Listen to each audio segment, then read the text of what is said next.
हाँ जी स्टूडेंट्स, आज अपना काइनामैटिक्स यूनिट ਦੇ ਵਿੱਚ लास्ट ਲੈਕਚਰ है सेंट्रीपिटल एक्सेलरेशन। इंपॉर्टेंट है, ये भी याद रखियो, वेरी इंपॉर्टेंट है। एग्जाम ਦੇ ਵਿੱਚ ਆਉਣ ਦੇ ਬਹੁਤ ਚਾਂसेस है। 6 ਜੁਲਾਈ ਨੂੰ ਤੁਹਾਡੇ ਹੁਣ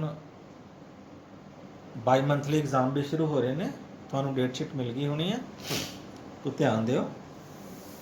तो सेंट्रीपिटल एक्सेलरेशन करने तो पहला एक छोटा जिहा टॉपिक होर है, वो है relation between linear velocity and angular velocity. पहला फटाफट इनू कर लेंगे।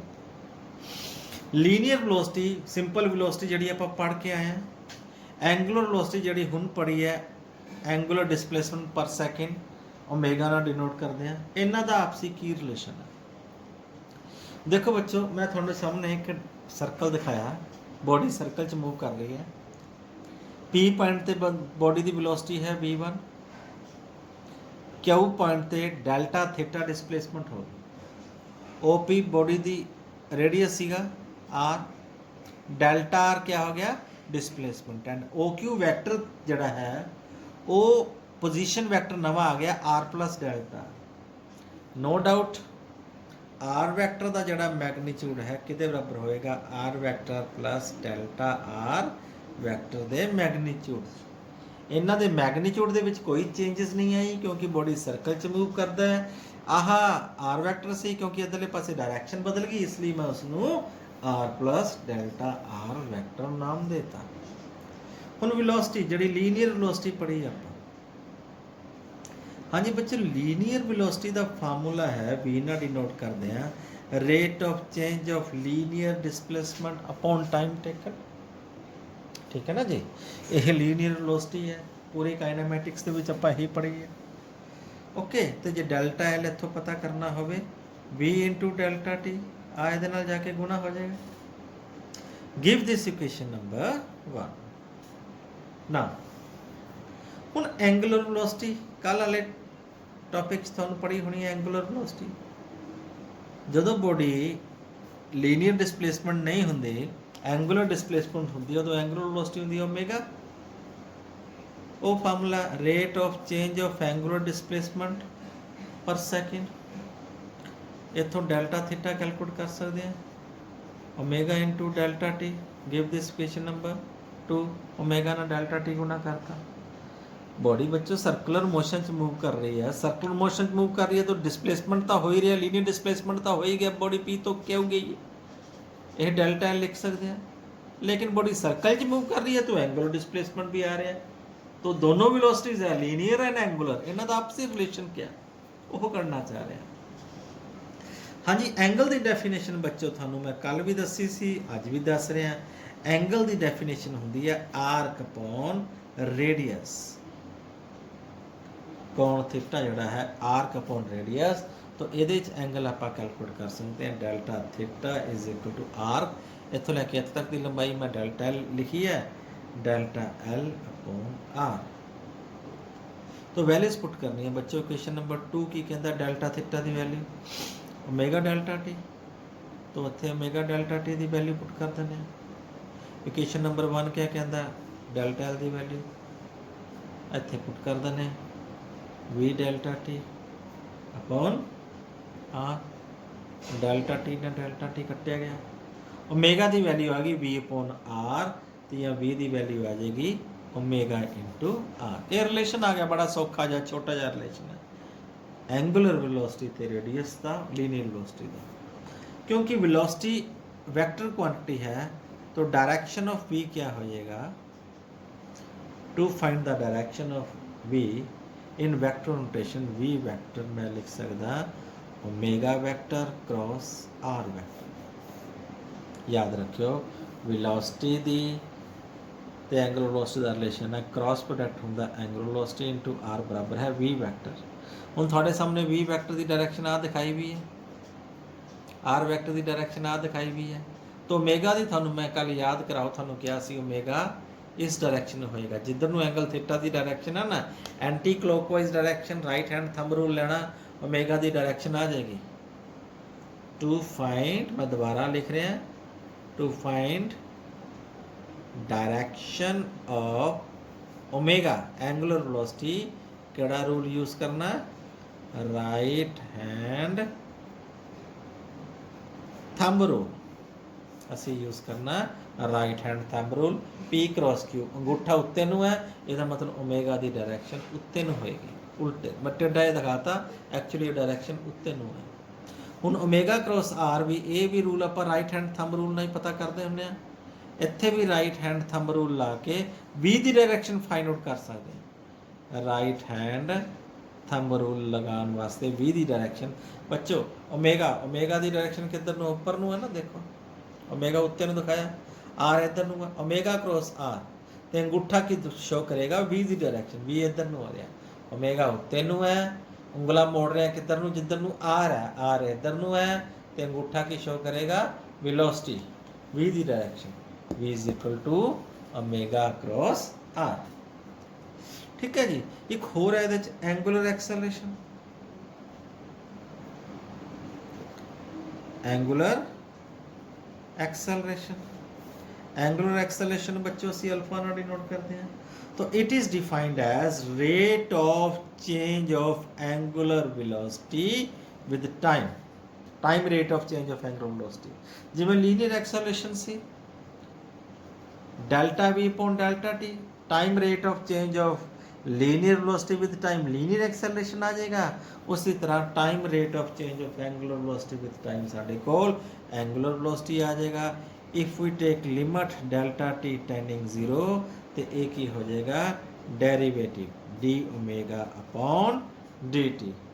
थानू कल दसिया सी omega is equal to D theta upon D T है ना, तो जो ओमेगा की value D theta upon D T इत्थे पुट कर दिए तो अपने को आ जाएगा D upon D T of omega which is D theta upon D T.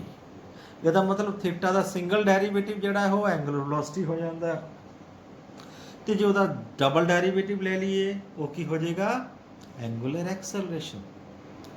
तो ओमेगा की वैल्यू मैं लिख सकता, ध्यान नाल देखियो, D two theta upon D T two. याद रखियो इत्थे तुसी ऐ नहीं कर देना डी स्केयर टी स्केयर नहीं कर देना, डी टी क्या है, ये कोई मल्टीप्लाइड नहीं है, डी टी का मतलब है small change in time, time they which small change है, एक इंडिविजुअल फिजिकल क्वांटिटी है, तो डी टी ते डी टी गुणा होके डी टी टू हो जाना, ये डिफरेंट फिजिकल क्वांटिटी है, मतलब टाइम का सैकेंड डेरीवेटिव जो ले लिया तुसीं। ए सी एंगुलर एक्सेलरेशन। अच्छा जी, ये यूनिट्स भी लिखे जा सकते हैं, एंगुलर एक्सेलरेशन के यूनिट्स क्या होंगे, अल्फा के यूनिट्स होंगे, क्योंकि रेडी थीटा के यूनिट्स है रेडियन, तो टाइम के यूनिट है per second square, radian per second square.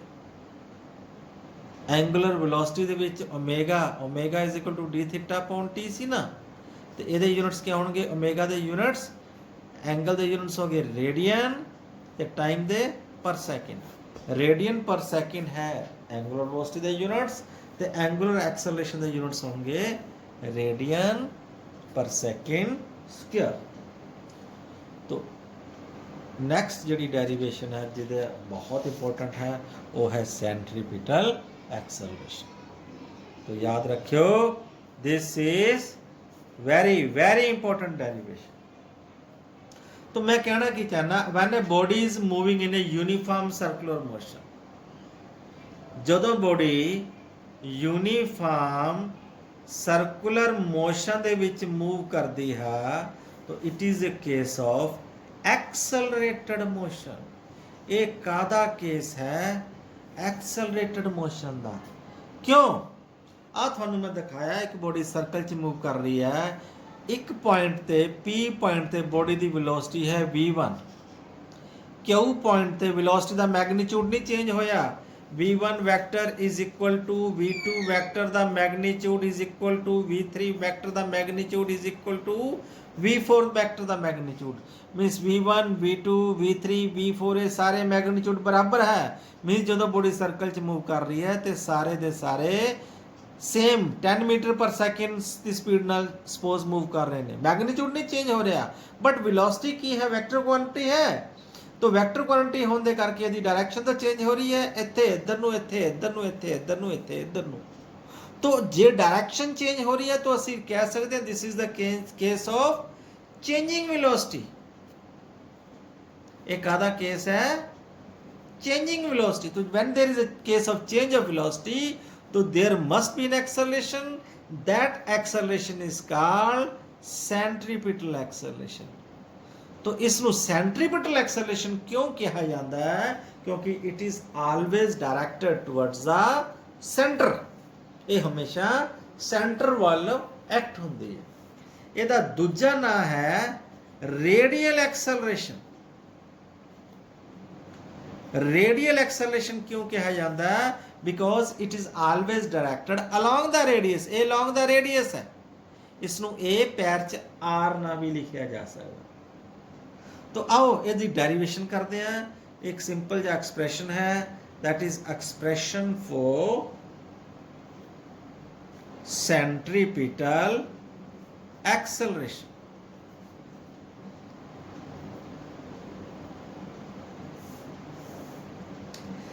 हाँ जी, थोड़े सामने मैं डायग्राम बनाई हुई है। बॉडी पी पॉइंट ते सी, वेलोसिटी है v1, आ है v1 इस डायरेक्शन क्यू ते चलेगी, एंगुलर डिस्प्लेसमेंट हो गया डेल्टा थीटा।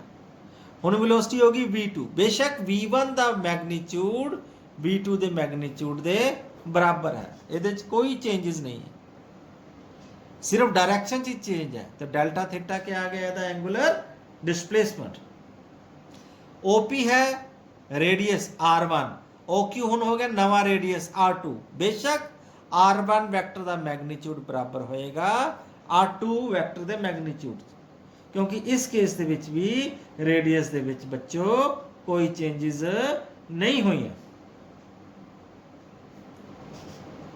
ठीक है जी। तो मैं लिख सकता क्या, हुण आ v1 वैक्टर नूं पैरेलल ते p ए दे पैरेलल लिया जा सकदा, p dash a dash same magnitude v1। आ q तो लैके आ सीगा b vector, q b vector v2, इस नूं पैरेलल लै गए p dash b dash vector. आ v1 है ते आ v2 है, तो आ की हो जाएगा delta v, that is called change in velocity. ठीक है जी। तो मैग्नीट्यूड में पहले ही किया। अच्छा, जो एंगल r1 ਤੇ r2 ਚ ਸੀ ਉਹੀ एंगल v1 और v2 ਚ ਹੋਏਗਾ। ਨਹੀਂ ਜੇ q ਨੂੰ p ਨਾਲ ਕੋਇਨਸਾਈਡ ਕਰ ਦਈਏ ਤੇ ਡੈਲਟਾ ਥੀਟਾ 0 ਹੋ ਜਾਏਗਾ ਤੇ v1 और v2 ਦੇ ਵਿੱਚ ਵੀ एंगल 0 ਹੋ ਜਾਏਗਾ। तो कहने तो मतलब है जो r1 एंड r2 ਦੇ ਵਿੱਚ एंगल है वही v1 एंड v2 ਦੇ ਵਿੱਚ एंगल है, तो दोनों च एंगल सेम है, delta theta. Now angular velocity किदे बराबर ਹੁੰਦਾ है? Sorry, delta theta upon delta T, rate of change of angular velocity, angular displacement with the time. Give this question number 1. हाँ जी, इस ट्रायंगल दे विच असी पढ़ चुके हैं बच्चों delta theta is equal to arc upon radius. ये भी हुंदा आर्क जड़ा है आपां लिख सकते हैं आह A dash B dash upon P dash A dash. Arc हो जाएगा arc A dash B dash से P dash A dash. Arc मैं लिख सकता delta V magnitude upon V. ठीक है जी बच्चों, इतों मैं डेल्टा थीटा की वैल्यू वही ओमेगा डेल्टा टी आ वैल्यू इतने पुट कर सकता। तो मेरे को आ गया ओमेगा डेल्टा टी की वैल्यू क्या आ गई? Delta V upon V magnitude. अब वी ये थां चला गया, डेल्टा टी ये थां चला गया, means delta V upon delta T की वैल्यू क्या आ जाएगी? Omega into V. तो D V delta V upon delta T क्या होता? इफ डेल्टा टी टेंडिंग 0, तो delta V upon delta T limit of delta T tending 0, इसमें मैं लिख सकता ओमेगा इंटू वी। ये क्या हो जाएगा? Acceleration, centimetre acceleration. A vector का मैग्नीट्यूड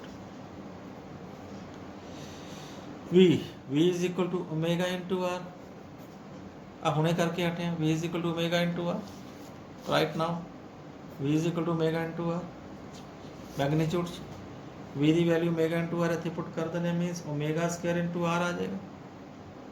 तो ये मेरे को एक फार्मूला आ गया सेंट्रीपिटल एक्सेलरेशन ये पैर च सी लिख सकते हो ओमेगा स्क्वायर आर। हाँ जी ओमेगा की वैल्यू v अपॉन आर भी होंगी है इतों ही कढ़ लो इतने पुट कर दो। दूजा फार्मूला आ गया बच्चों v स्क्वायर अपॉन आर। तो सेंट्रीपिटल एक्सेलरेशन के मैं दो फार्मूले डिराइव किए हैं एक ओमेगा स्क्वायर आर दूजा v स्क्वायर अपॉन आर। ये सेंट्रीपिटल एक्सेलरेशन है।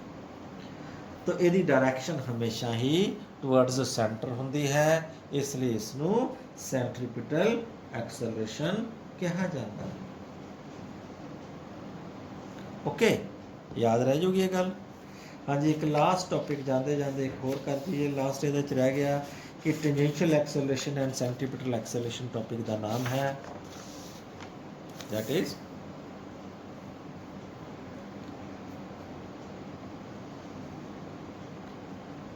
Tangential and centripetal acceleration.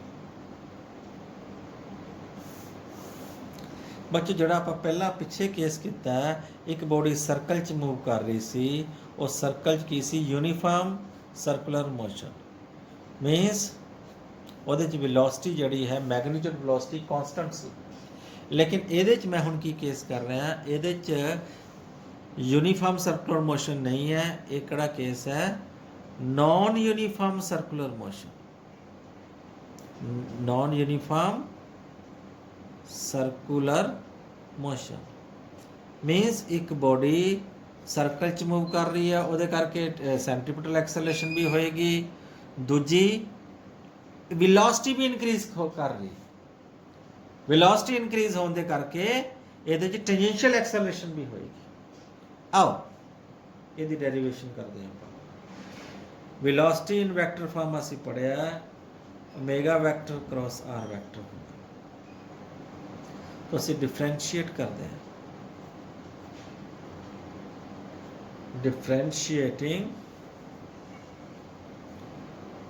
both sides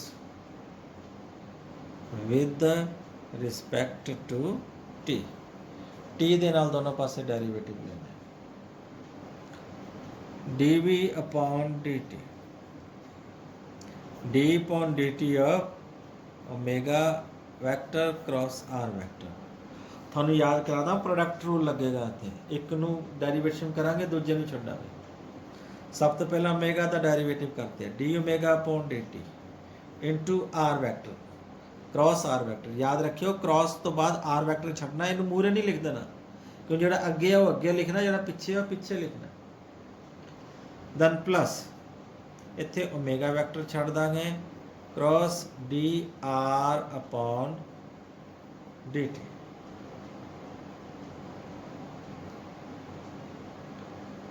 ठीक है जी। तो dv अपॉन dt क्या है rate of change of linear velocity with time क्या है acceleration d omega upon dt क्या है rate of change of angular velocity with time इसनों की कहने हैं angular acceleration and dr upon dt क्या है rate of change of displacement with time no की कहने हैं लीनियर वेलोसिटी ये वैल्यू पुट कर रहे हैं तो a vector is equal to alpha vector cross r vector plus omega vector cross v vector alpha cross r plus omega plus v। तो alpha cross r vector क्या है इसनों की कहने हैं टेंजेंशियल एक्सेलरेशन टेंजेंशियल एक्सेलरेशन तो omega cross v क्या है इसनों की कहने हैं रेडियल या फिर सेंट्रीपिटल एक्सेलरेशन सेंट्रीपिटल एक्सेलरेशन तो टोटल एक्सेलरेशन जिहड़ी है वो सम टोटल होएगी tangential acceleration plus centripetal acceleration. हाँ जी, सेंट्रीपिटल एक्सेलरेशन किधर ਨੂੰ ਹੋਏਗੀ? वो तो बच्चों हमेशा ही सेंटर वाल होएगी। तो टेंजेंशियल एक्सेलरेशन जे इंक्रीजिंग वेलोसिटी है तो वेलोसिटी वाले पासे हो जाएगा। तो ब्रेकां भी लग सकदियां ने ना चक्कर च घुमदे घुमदे। जे डिक्रीजिंग वेलोसिटी है तो वेलोसिटी दे अपोजिट होएगा। तो जे आप रिजल्टेंट एक्सेलरेशन पता करनी होवे, रिजल्टेंट एक्सेलरेशन या नैट एक्सेलरेशन जदों भी पता करनी होवे, इस केस दे विच फिर ਆਪਾਂ ए ਵੈਕਟਰ ਦਾ ਮੈਗਨੀਟਿਊਡ ਕੱਢਾਂਗੇ ए टी ਦਾ ਸਕੁਅਰ ਟੈਂਜੈਂਸ਼ੀਅਲ ਐਕਸਲਰੇਸ਼ਨ ਦਾ ਸਕੁਅਰ ਪਲਸ ए सी ਦਾ ਸਕੁਅਰ। ਹੁਣ when there is a translatory motion, ਇਹਦਾ ਸਪੈਸ਼ਲ ਕੇਸ ਹੈ। Special cases number 1, when there is a translatory motion। translatory motion ਦਾ ਮਤਲਬ ਹੈ ਜਦੋਂ ਬੋਡੀ ਸਟ੍ਰੇਟ ਲਾਈਨ 'ਚ ਜਾ ਰਹੀ ਹੈ, then ਉਹਦੇ 'ਚ ਸੈਂਟਰੀਪੀਟਲ ਐਕਸਲਰੇਸ਼ਨ 0 ਹੋਏਗੀ। ਜਿਹੜੀ ਟੋਟਲ ਐਕਸਲਰੇਸ਼ਨ ਹੈ ਉਹ ਬਰਾਬਰ ਹੋਏਗੀ 80 ਟੈਂਜੈਂਸ਼ੀਅਲ ਐਕਸਲਰੇਸ਼ਨ, ਜਿਹੜੀ ਨਾਰਮਲ ਐਕਸਲਰੇਸ਼ਨ ਆਪਾਂ ਪੜ੍ਹਦੇ ਹਾਂ। ਠੀਕ ਹੈ, ਕਿਉਂਕਿ ਉਹਦੇ 'ਚ ਬੋਡੀ ਐਂਗੂਲਰ ਡਿਸਪਲੇਸਮੈਂਟ ਨਹੀਂ ਨਾ ਹੋ ਰਿਹਾ, ਐਂਗਲ ਦਾ ਡਿਸਪਲੇਸ ਹੀ ਨਹੀਂ ਹੋ ਰਿਹਾ। ਠੀਕ ਹੈ, तो ਉਹਦੇ ਕੇਸ 'ਚ ओमेगा ਦੀ ਵੈਲਿਊ 0 ਹੋ ਜਾਏਗੀ when there is no delta theta is constant। तो जे ਇਹਦਾ डेरिवेटिव ले लिए delta theta upon delta T omega, वो 0 हो जाएगा। तो ओमेगा 0 हो तो AC 0 हो जाएगा। केस नंबर 2 क्या है? when there is uniform circular motion ਦੇ ਵਿੱਚ क्या ਹੁੰਦਾ? in case of uniform circular motion ਉਹਦੇ ਚ ਬੱਚੋ 80 0 ਹੁੰਦਾ, ਟੈਂਜੈਂਸ਼ੀਅਲ ਐਕਸਲਰੇਸ਼ਨ 0 ਹੁੰਦਾ। ਠੀਕ ਹੈ, अल्फा नहीं होंदा, अल्फा 0 है। तो वो सिर्फ सेंट्रीपिटल एक्सेलरेशन ही एग्जिस्ट करती है, जी आप पढ़ी है omega cross V, omega cross V only. ठीक है बच्चों, बहुत आज टॉपिक ही खत्म हो गया, काइनेमैटिक्स यूनिट्स खत्म हो गया। तो हुण तुसी अपना तैयारी करो एग्ज़ाम की। कुछ डाउट्स है पुछो, जे कोई वीडियो नहीं समझ आया पर रिवीजन भी कर लांगे, वीडियो में दोबारा थानू पा देवांगे। कोई डाउट्स है, conceptual problem, short answer, very short answer या न्यूमेरिकल प्रॉब्लम, मैनू पुछो, फोटो खिंच के भेजो क्वेश्चंस दी, ताकि थानू मैं सॉल्व करके फोटो खिंच के भेजा या क्वेश्चंस की वीडियो बना के भेजा। Thank you, have a nice day.